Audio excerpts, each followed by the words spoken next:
नाज़रीन, कराची से एक बड़ी और सनसनीखेज खबर। शहर कायद के इलाके फेडरल बी एरिया में एसओएस सिक्योरिटी कंपनी की कैश वैन से 30 करोड़ रुपए की तारीख की बड़ी डकैती। पुलिस ने जाए वकुआ का मुआयना करके तहकीकात का आगाज कर दिया है। और सबसे हैरान कुन बात, इब्तिदाई शवाहिद में सिक्योरिटी कंपनी के ही एक अहलकार की अंदरूनी साजिश बेनकाब हुई है, जो वारदात के बाद मुल्ज़मान के साथ फरार होने में कामयाब रहा। थाना जौहर आबाद की हदूद में पेश इस वारदात की तफसीलात कुछ यूं है कि एसओएस सिक्योरिटी कंपनी की कैश वैन तारिक रोड से निजी बैंक में रकम जमा करवाने के लिए रवाना हुई थी। रिजवान पार्क ब्लॉक 14 के करीब अमला चाय पीने के लिए रुका ही था कि 4 मुसल्लह मुल्ज़मान मौके पर पहुंच गए।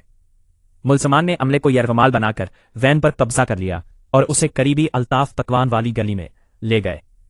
यहां पहले से मौजूद एक डबल कैबिन गाड़ी में कैश के थैले मुंतकिल किए गए और मुल्ज़मान फरार हो गए। इस पूरी वारदात में सबसे अहम मोड़ तब सामने आया जब इब्तिदाई तहकीकात में सिक्योरिटी कंपनी के चीफ करीब वाजिद की मुलविस होने का इंकशाफ हुआ। जराये के मुताबिक वाजिद ने कैश कैबिन की चाबियां गार्ड से हासिल की और बैरूनी मुल्ज़मान को रकम तक रसाई दी। मुल्ज़मान वारदात से कबल अपनी गाड़ी पिछली गली में पार करके पैदल आए थे।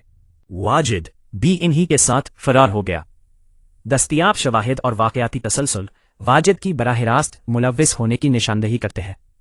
वाक़े की इतला मिलते ही एसएसपी सेंट्रल डॉक्टर इमरान जाए वकुआ पहुंच गए और अफसरान को जरूरी हिदायत जारी की।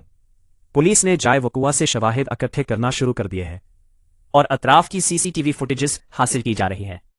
जराये का कहना है कि वारदात में इस्तेमाल होने वाली गाड़ी वी गो डाला की तस्वीर मंजर आम पर आ गई है, जिसकी बुनियाद पर मुल्ज़िमान की तलाश तेज कर दी गई है। एसएसपी सेंट्रल की हिदायत पर दीगर मुल्ज़िमान की गिरफ्तारी के लिए खुसूसी टीमें तश्कील दे दी गई हैं।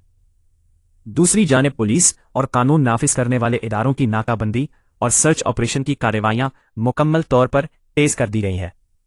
नाजरीन, 30 करोड़ की इस बड़ी डकैती की तफ्तीश का दायरा वसी कर दिया गया है और पुलिस का कहना है कि जल्द मुल्ज़िमान को गिरफ्तार कर लिया जाएगा।